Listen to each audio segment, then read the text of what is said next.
Good morning and welcome to One Baha'i, that regular show where, I just sit back and share a few thoughts about the Baha'i faith.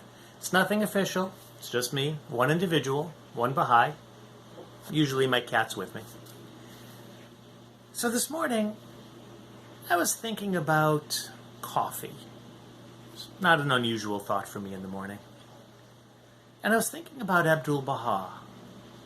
And I was reminded of two stories. Now, I have to point out, I'm not a scholar. I'm not doing anything official.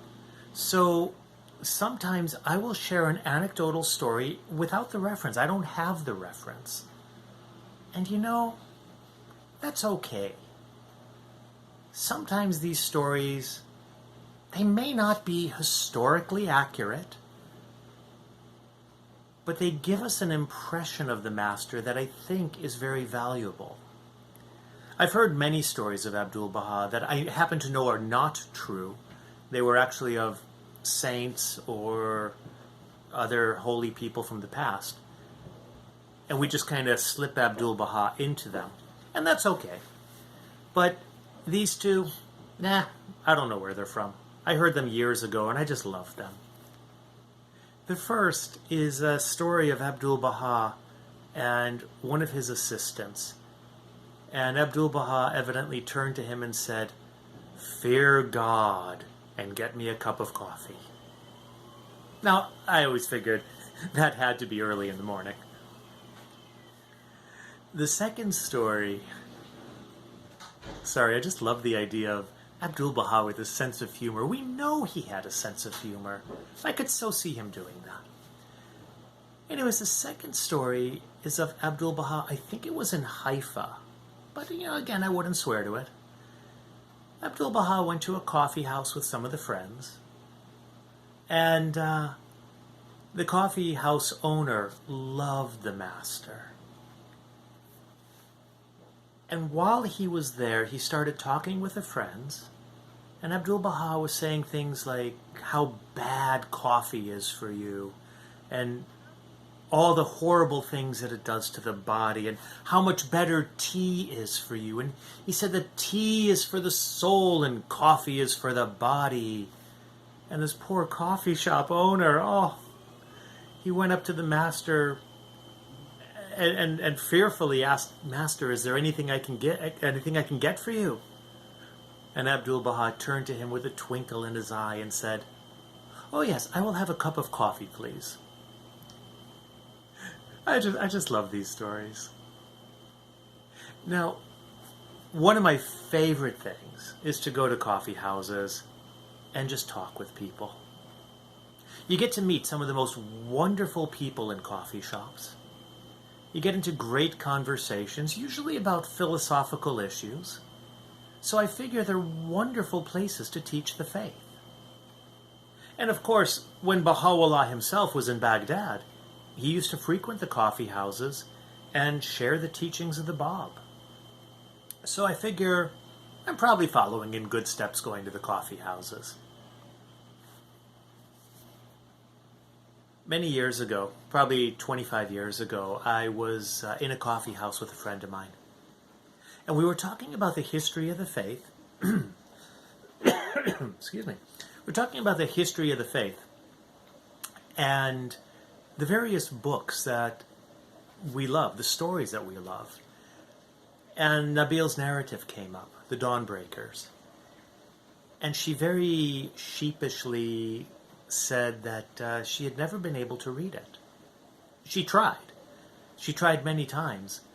But the language, the way that the story was told, she couldn't follow it. So the first thing is I offered to read it to her. I said, well, why don't I read it aloud to you? We'll take a few months, come in every week, and I'll just read a chapter or two at a time. So we did. And before we began, I did something that I have done ever since when talking about the Dawnbreakers with people who are not familiar with it. I talked about how to read the names. So a lot of the names are more biographical. Haji, it means that they've been on pilgrimage. Mullah means that they're a teacher. Sayyid means that they're a descendant of Muhammad. Mirza, sir, nice form of saying mister. If you see a name that ends in, Ibni something, it means son of. If you see one that says something E, then it means that they're from that place. So I would be, Meade, Chicago E. Or Meade E, Chicago E. Meade from Chicago. So a lot of the names tell you biographical information, and to be honest, you can get rid of most of it. You don't need to know it.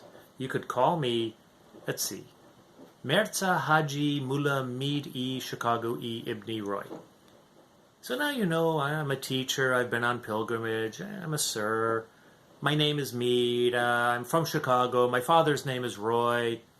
Forget all that, just call me Meade. So much easier. But in the Dawnbreakers, you get these epic length names, 90% of which you can forget about, it's okay. So then I began reading the Dawnbreakers to her. And she said it made it a lot easier to follow the names first, that was easy. And then, as I was reading it, I would point out when Nabil switches his voice. You see, Nabil tells us where he gets all his stories from. So sometimes he'll be telling a story and he'll say, I was walking down the street and I was talking to John. And John was telling me about this, that, and the other thing. And then John said, by the way, I heard the story from Paul. And then he goes into Paul's voice. So every time Nabil would switch the narrator, I would show her where it was.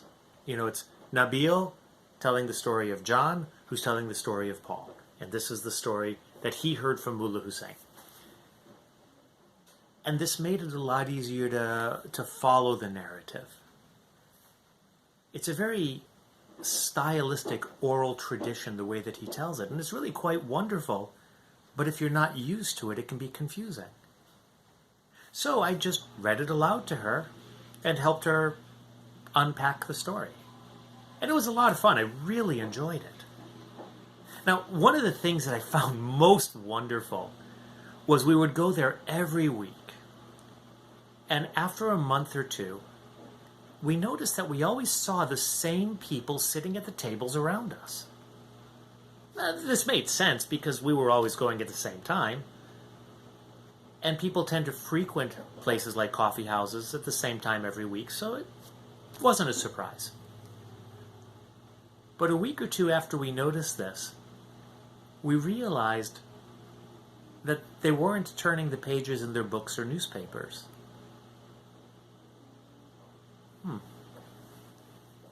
A week or two later, they weren't even pretending to read. They were actually sitting, watching us, listening to the story.